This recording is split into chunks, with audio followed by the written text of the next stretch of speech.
एक लेडीज, एक जेंट्स और एक छोटा बच्चा। तो जो जेंट्स था वो कहाँ से चापर छुपा के लाया था, चापर लेके और काउंटर के अंदर कूद गया। तो डर का माहौल है। अगर दिन दहाड़े ऐसी स्थिति में अगर एक्सपायर व्यापारी का ऐसा हाल हो जाएगा तो कैसे पार करे। ये पुलिस से हम आश्वासन चाहते हैं कि वो जल्दी से जल्दी आरोपी को पकड़े। नमस्कार दर्शकों, मैं हूं आदित्य सिंह, मेरे साथ आप सभी देख रहे हैं नेशन नाउ 9। इस वक्त मैं बसई के बालेव परिसर में उपस्थित हूं। ये गोखीवरे का क्षेत्र है। यहाँ पर आप देखेंगे मेडी प्राइम अस्पताल के बाहर ये सभी ज्वेलर्स एसोसिएशन के लोग उपस्थित हैं। वालिव ज्वेलर्स एसोसिएशन के लोग हैं मेरे साथ में। जानकारी के मुताबिक आज वालिव में अंबिका ज्वेलर्स के मालिक के साथ में किसी ने डकैती करने आए किसी शख्स ने उनके ऊपर जानलेवा हमला किया। क्या कुछ मामला है, इस पूरी जानकारी को जानने के लिए हमारे साथ यहाँ पर एसोसिएशन के अध्यक्ष हैं, उनसे बातचीत करेंगे और जानेंगे क्या मसला है। सर, सबसे पहले नमस्कार। क्या नाम है आपका और क्या? मेरा नाम है प्रमोद कोठारी, वालिव नाके पे रहता हूँ। सुबह 11 साढ़े 11 से 12 बजे का मामला है। इनके 11:30 से 12 के बीच में एक लेडीज, एक जेंट्स और एक छोटा बच्चा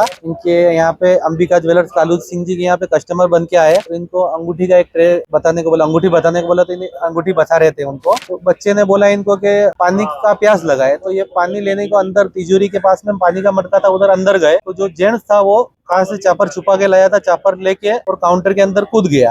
और कूद के इनके हाथापाई हो गई कालू सिंह जी से और इनकी। तो उसने वार किया तो डायरेक्ट वार पेट पे लगा था। इनका आधा पेट फट गया और आंतड़ी पूरा बाहर आ गया था। और इन्होंने भी हाथापाई की थी। घटना बहुत दुखद है। हाथापाई के चक्कर में फिर वो क्या मालूम, वो फिर बेखौफ होके और वार करके निकले क्या हुआ। फिर इन्होंने, इनके भाई है धनलक्ष्मी ज्वेलर्स वाली नाके पे दुकान है किशन सिंह जी, उनको फोन नहीं 200-300 मीटर दूर इनके बड़े वाले भाई का दुकान है।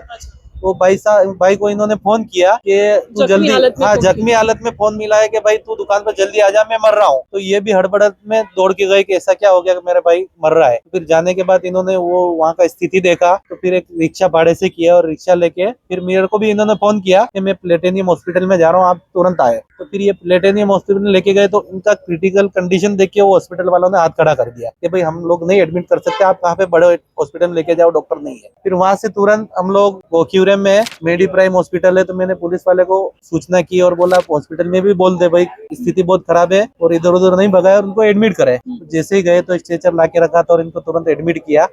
और फिर सब व्यापारी लोग इकट्ठा हो गए। बहुत डर का माहौल है। अगर दिन दहाड़े ऐसी स्थिति में अगर एक्सपायर व्यापारी का ऐसा हाल हो जाएगा तो कैसे व्यापार करे इंसान। और मैं तो यही चाहता हूँ, सभी व्यापारी यही चाहते हैं कि इनको कड़ी से कड़ी कार्रवाई हो इनके ऊपर और ये छूटे नहीं क्या, और इनको पकड़ तुरंत पुलिस वाले कार्रवाई करके इनको पकड़ ले और पकड़ने के बाद इनको इनके ऊपर कड़ी से कड़ी कार्रवाई करे कि किसी भी आरोपी के ऊपर भविष्य में ऐसी खुलेआम ये घटना नहीं कर सके व्यापारियों के साथ में। क्या ये जो लोग थे वो नकाबपोश थे या चेहरा दिख रहा था? ये अभी वो अकेले दुकान पे बैठते थे कालू सिंह जी, उनके बड़े वाले भाई को भी मालूम नहीं है क्या ये स्थिति में नहीं थी कि कुछ बता सके। ये उन्हीं को मालूम थे कि पहचान वाले थे कि अनजान थे, गिराक थे या कैसे थे, ये सारी घटना उनको ही मालूम है। माल गया ये सीसीटीवी कैमरे में सब कुछ रिकॉर्ड हुआ होगा। ये अब वो दुकान में, हाँ क्या मालूम उनको रिकॉर्ड हुआ नहीं हुआ। ये उनकी दुकान तो अभी बंद है, ये होश में आएंगे, अभी इनका इलाज चल रहा है।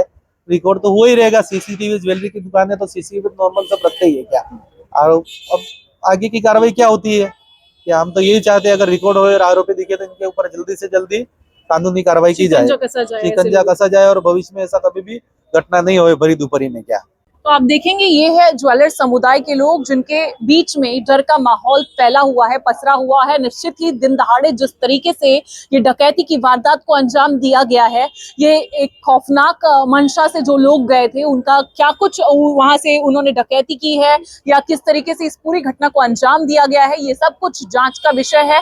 जांच में कब तक क्या कुछ निकलकर सामने आता है ये सब कुछ देखना होगा। लेकिन व्यापारी एसोसिएशन जो ज्वेलर्स के हैं उनका साफ तौर पर कहना है जल्द से जल्द कड़ी कार्रवाई होनी चाहिए और आरोपियों पर शिकंजा कसा जाना चाहिए ताकि ये जो डर का माहौल है वो जल्दी ही इन लोगों के बीच से निकल सके। क्या कह रहे हैं हम ये कह रहे हैं कि हमारा एसोसिएशन का एक ही है, ये जो वारदात हुई है, ये इतनी बड़ी घटना हुई है दिन दोपहर में, इससे यही है कि हमारा आदमी ठीक हो जाए। हम उसके पीछे लगे हुए हैं, डॉक्टर की टीम लगी हुई है और हम ये चाहते हैं कि जो आरोपी है वो जल्दी से जल्दी पकड़ने चाहिए। हम ये पुलिस से हम मतलब आश्वासन चाहते हैं कि वो जल्दी से जल्दी ये आरोपी को पकड़े।